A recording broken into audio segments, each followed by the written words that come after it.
Welcome to elite realtors. இன்னைக்கு நம்ம திருமலை வாயிலில் இருக்கிற ஒரு பிளாட் பற்றி தான் பார்க்க போகிறோம். இந்த பிளாட் பார்த்தீங்க அப்படின்னா உங்களுக்கு ஒரு கேட்டட் கம்யூனிட்டி ப்ராஜெக்ட்டு. இந்த பிளாட்டில் பார்த்தீங்க அப்படின்னா உங்களுக்கு பிக் சைஸில் 30 ஃபீட் ரோடு இருக்குது. அப்புறம் பார்த்தீங்க அப்படின்னா உங்களுக்கு சோலார் ஸ்ட்ரீட் லைட்ஸ் இருக்குது.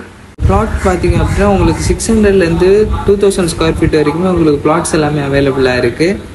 இந்த பிளாட்டுக்கு பக்கத்துலேயே பார்த்தீங்க அப்படின்னா உங்களுக்கு நிறைய பில்டிங்ஸ் எல்லாமே இருக்குது, நிறைய நியூ அப்பார்ட்மெண்ட்ஸ் எல்லாமே நிறைய இருக்குது. இந்த பிளாட்டுக்கு ஆப்போசிட்லேயே உங்களுக்கு விஜிஎனோட நியூ அப்பார்ட்மெண்ட்ஸ் எல்லாமே இருக்குது. இங்கே இருக்கிற எல்லா பிளாட்ஸுமே உங்களுக்கு சிஎம்டிவி அப்ரூவல் ஆன பிளாட்ஸு. இது பார்த்தீங்க அப்படின்னா உங்களுக்கு பார்க் எல்லாமே இருக்குது, உங்களுக்கு பார்க் ஃபெசிலிட்டிஸுமே இருக்குது. இந்த பிளாட் உங்களுக்கு எக்ஸாக்டாக திருமலை வாயில் ரேடியோ ஸ்டேஷனுக்கு பேக் சைட்லேயே இருக்குது. இந்த பிளாட்லேயும் ஜஸ்ட் 300 மீட்டர்ஸ்லேயே உங்களுக்கு எம்டிஹெச் ரோடு இருக்குது. இங்கே உங்களுக்கு பிளாட்ஸ் எல்லாமே வாங்கினோடனே வீடு எல்லாமே கட்டிக்கலாம். ஸோ உங்களுக்கு பக்கத்தில் நியூ ப்ராஜெக்ட்ஸ் எல்லாமே வந்துட்டுருக்கு. இந்த பிளாட்டோட ப்ரைஸ் அண்ட் டீட்டெயில்ஸ்க்கு ஸ்க்ரீனில் தெரிய நம்பரை காண்டாக்ட் பண்ணுங்கள். இது மாதிரி மோர் அப்டேட்ஸ் எங்கள் சேனல் லைக் பண்ணி ஷேர் பண்ணி சப்ஸ்கிரைப் பண்ணுங்கள். தேங்க்யூ.